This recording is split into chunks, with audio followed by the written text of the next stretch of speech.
Hello, you're very welcome to the World Storytelling Cafe. My name is Órla McGovern and I am based in Galway in the west of Ireland. I am absolutely delighted to be here today as part of the World Storytelling Cafe. It's a wonderful initiative that brings together storytellers from every corner of the globe and connects us with listeners in every corner of the globe, just like you. So thank you so much for tuning in today and listening. Underneath the video, you will see a little link, and that is if you would like to or are inclined to throw a few bob in the hat to support us storytellers. We would very, very much appreciate it. Thank you so much. So if you are in your kitchen or on your balcony or tucked up in bed or in the bath or sitting by the fire, wherever you are, get yourself a cup of tea or whatever you fancy yourself and sit back and have a listen, and I will bring you to a few different places in Ireland today for some stories. I thought I might tell you some water stories today. I'm in a kind of a watery mood and I have my blue shawl on, so I think I'll tell you a few water stories. So sit back and enjoy.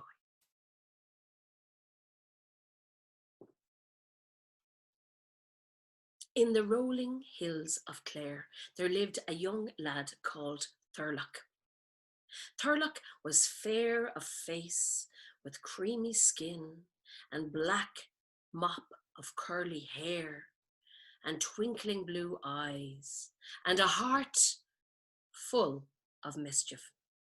If you were walking through Thurlock's village, you would know that Thurlock had been about because people were calling out things like, "Who did that? Is that Thurlock? Wait till I get my hands on him." Or things like, "Oh, what the? Thurlock, was that you?" Or things like, "Oh, Thurlock, that scamp." Thurlock was very, very fond of practical jokes. I will give you an example of some of his jokes. You would open the curtain in the morning, and all the cows in the field would be wearing daisy chains. Or you would go to take a drink of milk from the pail outside your door, and you would find that Thurlock had replaced the whole thing with apple juice. Or you would go to put on a pair of your shoes and you'd lift them up and they'd be full of mushrooms. Now, most of these practical jokes were innocent enough. And in fact, most of the time, they put a smile on people's face. Even if they were a bit grumpy, they were laughing afterwards. Thurlock was good-natured and he had a kind heart. And I'll tell you who else liked his mischievous and kind heart. The fairy folk. They were very fond of a bit of mischief, as we all know themselves. They loved his twinkling eyes, they loved his practical jokes, but they loved most his big, kind heart, for they knew all he wanted to do was to put a smile on people's faces. Well, even those with a kind heart can sometimes go astray. And this day was one of those times. Thurlock was out walking along the Atlantic shore, skimming pebbles and looking for a bit of mischief, when he heard the strangest sound. It was sort of a sound. He looked down into the waves, and there at the bottom of the sea was King Alode himself. King Alode snoring away. King Alode, the great king of the sea. King Alode of the shining, beautiful black hair. King Alode of the bad temper. Thurlock had an idea. "I'll stop him snoring," he thought to himself. And he very gently swam down to the seabed where the king was fast asleep, and his beautiful black hair resting on a seaweed pillow which was attached to a big rock. Very carefully, Thurlock crept up behind the king and began to weave the king's hair into the seaweed and knot it together. The seaweed that was attached to the big rock. Remember that part? And then he swam back up, being very careful not to wake the king. And when he was up on the shore, he looked for 2 rocks. And you can do this with me. He picked up 2 rocks and he banged them together like this. Bang! The king shook down on the seabed, but he didn't wake up. So Thurlock took the rocks again and he banged a second time. Bang! The king twitched and snorted a bit, but still didn't wake up. Thurlock knew what he had to do. This had to be a really big bang of those rocks. So he got the 2 rocks and he went bang!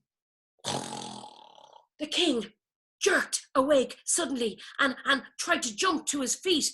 But of course, he couldn't jump to his feet because his hair was knotted to the seaweed that was attached to the big rock. So instead, he just landed on his bottom, on the seabed. Thurlock was giggling away, but the king tried again to get up, and he pulled, and he tugged, and he jerked back, and landed on his bottom, on the seabed. Thurlock was having the best laugh of the day ever. The 3rd time the king pulled so hard, though, when he tried to leap to his feet, that didn't bits of his beautiful hair rip out. Ouch! Thurlock stopped laughing.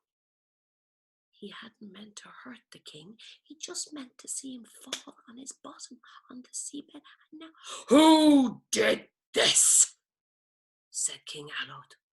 "Wait till I get my hands on whoever did this. I will turn them into water." And he began to list all the things he would do when he caught the person who did this. And Thurlock knew he would be in so much trouble if he was caught, so he backed away from the shore. But didn't he trip on the very rocks that he'd been banging together? Bang, bang! King Alod looked up. "Thurlock," he said, "wait till I get my hands on you. I'll turn you to water, and I'll turn you to sea mist." And he began to swim up towards Thurlock, tugging the bits of seaweed away from his hair and rubbing the bald patch where once his beautiful black hair had been. Thurlock took off like a light along the beach. He ran and he ran because he knew if he got further from the sea, the king's power would not be as strong and he wouldn't be able to cast his magic once he got away. But the king was gaining on him and Thurlock ran. He scrambled over rocks and he headed for the great forests of the Burren. Now, today there's no trees in the Burren at all, but back then it was covered in forests. And in fact, that's where the fairies lived too. Thurlock was running, he was nearly at the forest, but King Alod was on the beach and he raised his hands. "May you be turned to water, may the water turn to mist, and may you be scattered into 1,000 droplets until you are no more." Thurlock ran, he was almost there in the forest, but the spell hit him. He could feel his insides begin to melt. He could feel his fingers dripping into nothing. He could see little droplets where once his curls had been, now pouring down his face. He was turning into water. Just at that moment, didn't he feel something or someone grab his arm? "Come with me, Thurlock." He looked down. It was one of his fairy friends, and she whisked him away into the fairy grove. Just in time for him to melt completely into a lake. "We're too late," she said. "We have to do something," said one of the other fairies. "Quick!" And they all gathered around the lake. They held hands and they began to weave their own spell. Now, just at this point, the water in the lake was starting to rise into the mist, remember? But the fairies threw their magical word into the lake, and the lake stayed calm. Now, King Alod had been watching up to the point where the lake gathered, and he thought That's enough. I've gotten my revenge. And he began to walk back to the sea, thinking it was all done. He hadn't seen the fairies gathering, doing their own magic around the lake. But even still, what about poor Thurlock? He was now a lake on the side of a mountain, near the burned forests in a fairy grove. But for anyone who knows the fairies, there's always a little bit extra to all of their magic. Several times a year, the fairies would come to the lake and they would draw the water down into their realm. And as the water went from one world into the other, it began to turn into flesh and bone and muscle and black curly hair and twinkling eyes. And it became Thurlock. He would slip under the ground and once more be a boy in the fairy realm who could laugh and dance and sing and play practical jokes. Now, hundreds of years after this happened, there was a young monk out walking in the burn, and he happened to glance over just at the precise moment where the lake was becoming flesh, and he saw as fingers and faces and hair and eyes and torso and arms and legs, and Thurlock appeared as a boy just for a moment before he slipped underneath the ground. Well, this young monk thought it to be a miracle. I must build a church on this very spot, he thought. And you know what? He did.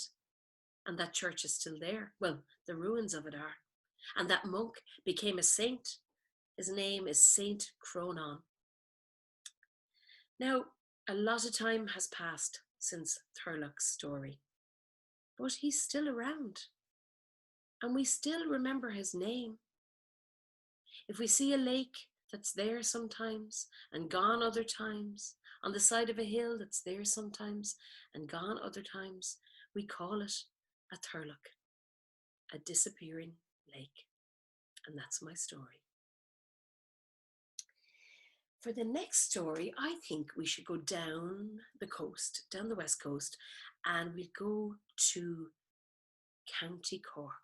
We'll go to Cork City for this story.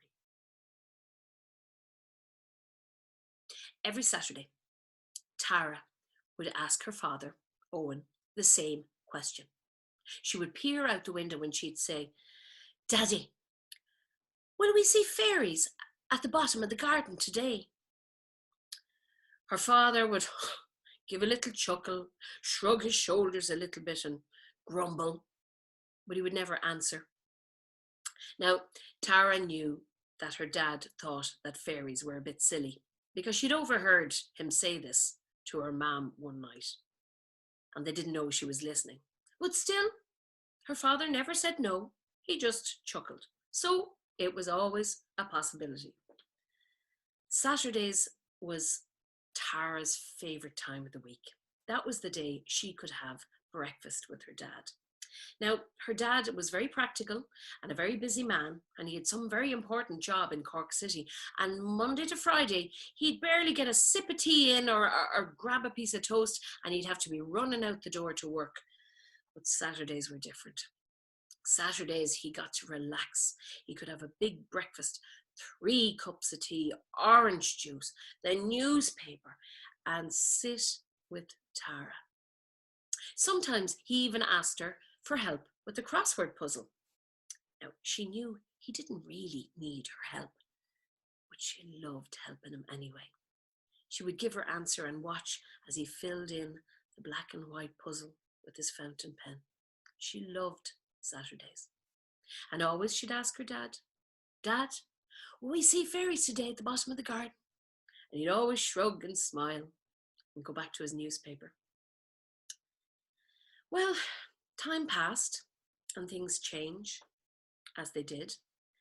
And Tara's dad got a different job, much more important job, supposedly. He had to work longer hours. And apparently this was so they could have nicer things, Tara's mum said, and so they could have a bigger car. But they already had nice things and they didn't need a bigger car, so Tara didn't understand. The worst thing was the weekends. Tara's dad, Owen, now had to go to work on a Saturday morning, so that was their breakfasts gone. Well, things weren't all bad. Some Saturdays, Tara's mum would take her into town to go shopping, and they would grab a sandwich and a takeaway tea, and they would bring it into Owen in the office. He always seemed a little bit stressed out and busy, but she'd sit there and watch her dad eat his sandwich and drink his tea, and she'd ask him, "Dad, will we see fairies at the bottom of the garden today?" And he'd still smile and shrug his shoulders, but his smile wasn't quite as big as before. Now, this one particular day, Tara and her mum went into the office. They took in the sandwich and the cup of tea as usual, and Owen seemed to be more stressed out than usual. He had frown lines in the middle of his forehead, and he said to them, "Look, I don't have time to have lunch with you. I'm really, really busy." "Oh, come on, Owen," said his wife. "You can spare 10 minutes. You need to eat." "All right," he said, "all right." Tara was happy. She watched as her dad wolfed into the sandwich. He was obviously hungry. He hadn't had any breakfast either. "Dad," she said, "Dad, will we see fairies at the bottom of the garden today?" And her father gave a different answer. "Oh, Tara," he said, "come on. You're getting too old for this sort of game now." He was obviously very stressed out, and this was not the question he needed to hear. Things are not black and white, you know? They're not all black and white." Tara didn't understand. What did he mean, black and white? So she asked him again, this time a little bit more animated and throwing her hands in the air. "Dad," she said, "but will we see fairies at the bottom of the garden today?" And as she did, her hand accidentally caught his cup of takeaway tea and spilt all over the papers. And Tara got some napkins and she tried to mop it up, but it was too late. Tara, he said, "you have to grow up and stop me with badgering me with such silly questions. You have as much chance of seeing fairies at the end of the garden as me." And he looked around his office as if trying to see some kind of a practical example to give her. And he glanced out the window at the River Lee, and he had his example. "You've as much chance of seeing fairies at the bottom of the garden than I have seeing a killer whale swim up the Lee." He immediately regretted losing his temper. "Tara, I'm sorry," he said. "It's all right, Daddy," she said. "I understand." But it was as if someone had turned down the brightness on a very bright light in Tara's face. Owen watched as his wife and daughter walked out, and his wife turned around and scowled at her husband, and he mouthed to her, "I'm sorry." Well, time passes and things change, as they always do, and Tara grew a little bit older.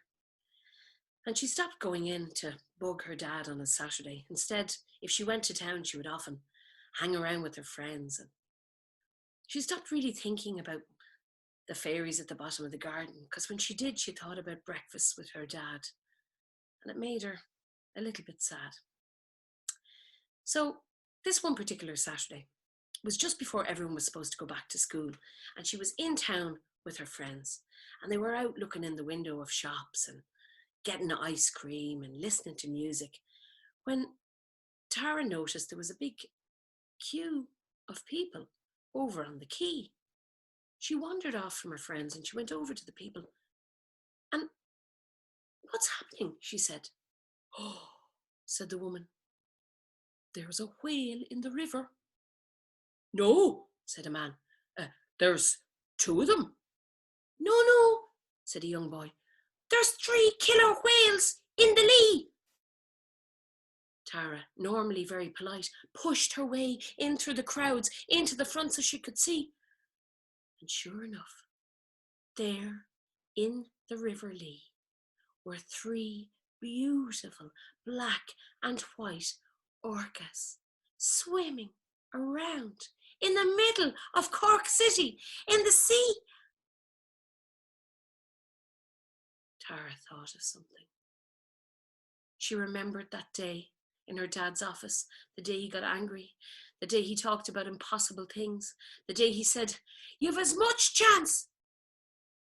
And she took one more glance at the beautiful creatures swimming in the river, and she pushed her way back through the crowds, and she ran into the shop, and she bought a sandwich and a takeaway tea with her pocket money, and she rushed up to her dad's office. She really wanted to see him. She missed him so much. And just as she was going into the office, who comes out the door? Only Owen, her dad. "Dad," she said, I was just coming to bring you lunch today." "Oh, I've no time for lunch today, Tara," he said. And Tara's face fell. But then he continued on. "I've taken the rest of the day off, Tara, because I've something very important to do." "What's that, Dad?" she said. "I've taken the day off to spend the afternoon at home with my daughter. We've something very important to do. We have to get a seat in the back garden as soon as possible." "What do you mean, Daddy?" she said, and a smile started to creep in on her face. "We have to get the best seats in the garden in case we miss them." "Miss what, Daddy?" she said. "Tara, look it," he said. "I have just seen 3 whales swim up the river. We have to go back to the garden and get a seat, because surely the fairies are going to arrive next." And that's my story. I believe it was the 16th of June in 2001 where those 3 whales swam up the River Lee. And in fact, John Spillane, the lovely songwriter, Irish songwriter, has a song called Orca, Killer Whale, just about that particular day. So that's my story from Cork. I think it's time to come back to Galway now, back to where I am, and tell you a Galway story. So about just under 2 kilometres down the road here is the sea. And if you have a visitor coming to see you in Galway, in normal times where everybody's out, you would tell them to go for a walk along the prom, the Salt Hill Promenade. It's a walkway that goes all the way from the city out as far as Salt Hill, and there's a wall there that you kick. Now, it's not because you're angry with the wall or anything, it's just a tradition that you do to mark halfway in your journey, and then you walk back again. And it's a great spot for people watching, or for meeting friends, or on a sunny day it's glorious. You have your ice cream and your bag of chips and you're strolling along. Maybe not an ice cream and a bag of chips at the same time unless you're really hungry, but you get the idea. And something else you'll notice as you walk along the prom is all the young couples holding hands, or people out for a Sunday stroll. It's a great place for people watching. Something else you might notice as well. If you look up, you can hear them. The seagulls. They're squawking, and the Galway seagulls are particularly cheeky. They will swoop down and grab a chip out of your hand, and they've been known to even take a whole sandwich out of your hand if you're not careful. Very, very cheeky. And they're squawking away overhead, and sometimes it sounds like they're trying to tell you something. And you know what? That's because they are. A couple of 100 years ago, there lived 2 sisters called Anya and Maura Casey. Now, for any of you listening who have sisters, you will know that sometimes sisters bicker. They have fights and squabbles and drive each other mad. But sometimes they're the best of friends, as close can be. And this was the case for Anya and Maura Casey.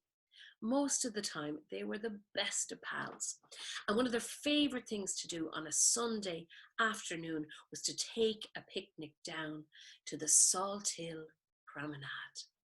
And this particular day was no different, except for one thing.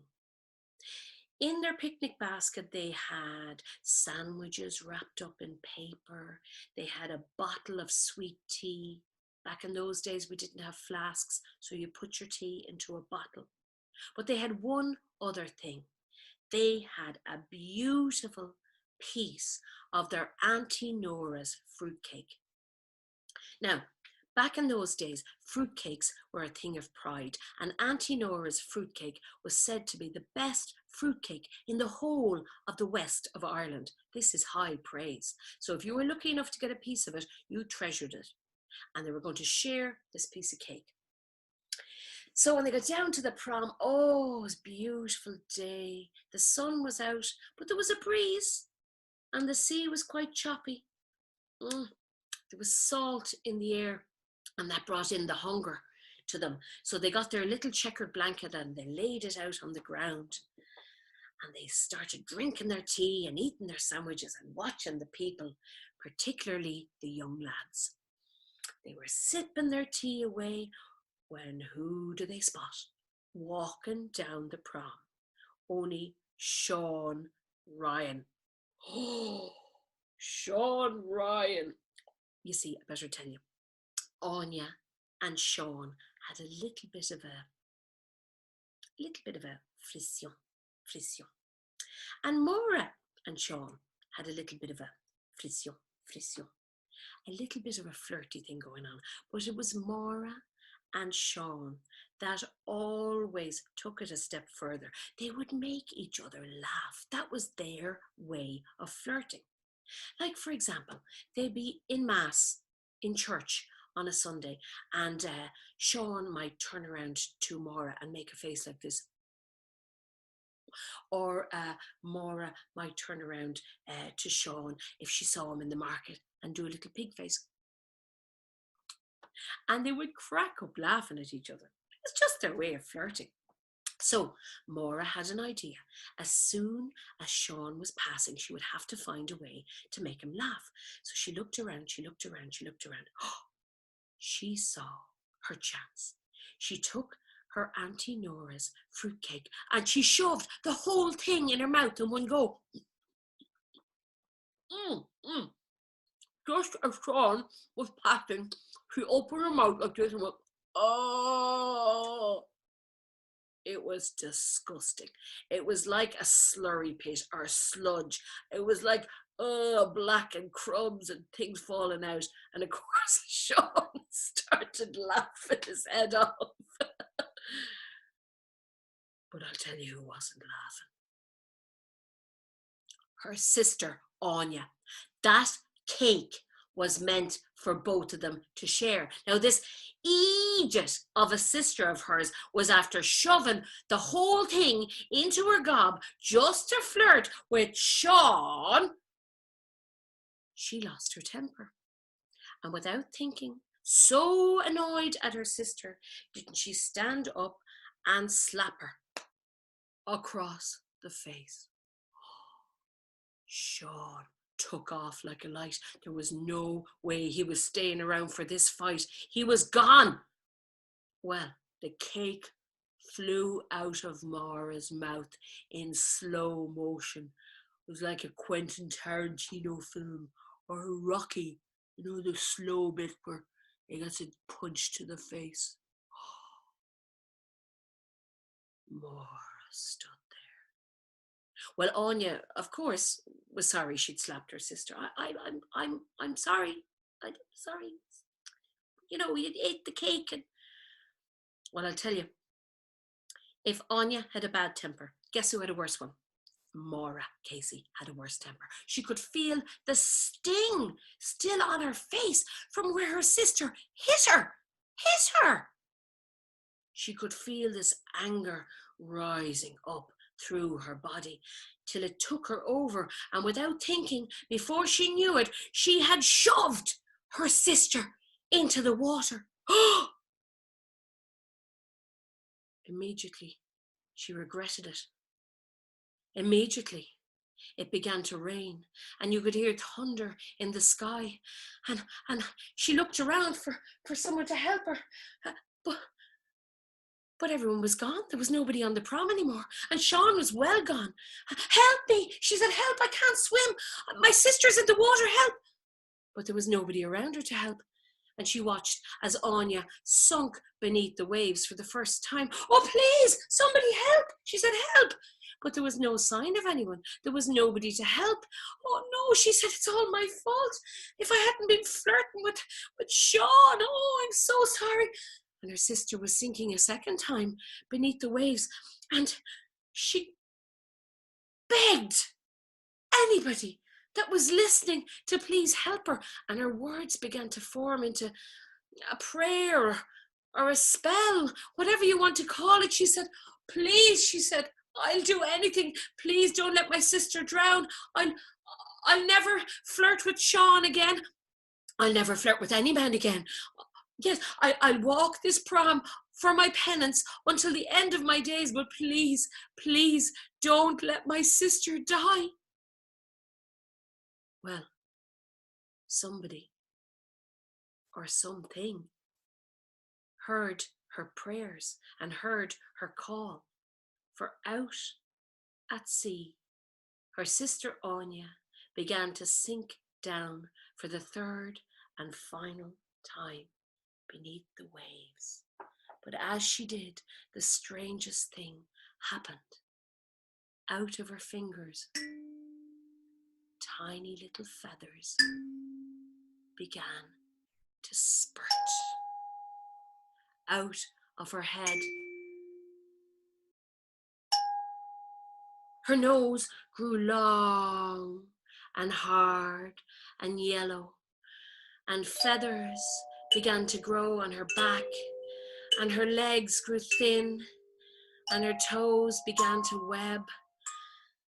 And out of the water, just as she was about to drown, didn't she fly up as a seagull? Oh my goodness, thought Maura. She was so relieved. She was a seagull, yes, but she was alive. Her sister was alive. Well, I tell you who wasn't happy at all about that. Anya, Anya, a seagull. I don't want to be a seagull, she squawked, because she couldn't say it. She was squawking now. Don't want to be a seagull. And she came over and she started to circle her sister, and she started to peck at her head. Maura didn't mind. At least her sister was alive as a seagull. When Maura Casey kept her promise. She never flirted with Sean again. She never flirted with any man again. She never married. And you would see her walking up and down the Salt Hill Promenade until the end of her days. Sometimes she would stop and she would take a little bit of a sandwich out of her pocket, and this seagull would circle her and swoop down and feed from the sandwich. And sometimes it would peck at her head, and always was with her, circling and circling. Now, Maura walked and walked and walked and walked and walked until she became an old woman. And when she passed, when she was laid out in her coffin, they say that there was a bird sitting on the end of it, very gently pecking, pecking, pecking. Now, Maura Casey is long, long gone, and we still remember her. But to this very day, if you walk down to the Salt Hill Promenade, particularly on a Sunday, and if you listen very, very carefully, you can still hear and see Anya. She's up there circling with all the other gulls, and she's dying to tell anyone who will listen about the one thing that brought about her downfall. Cake! Cake! Cake! And that's my story. Thank you so much for staying with me to listen to my stories. And if you'd like to know more about them, you can click on my link. And those stories are all in Wild Waves and Wishing Wells. And there's some gorgeous drawings there by my friend Gala Tommaso as well. Please keep listening to all the stories. And we all know without listeners, there would be no stories. So slán, and thank you for tuning in. Goodbye. Did you enjoy that storyteller? Of course you did. And if you enjoyed it, like the minstrels of old, we're passing round the hat. And if you have some, whether it's paper or coin, our storytellers would appreciate what you put in. Every penny you put in goes directly to that storyteller through PayPal. All you have to do is go to worldstorytellingcafe.com. Click on today's stories or click on that storyteller, and there'll be a hat below the story. And you can just drop a little in that hat. Well, thank you for listening. And if you can afford it, we'd appreciate it.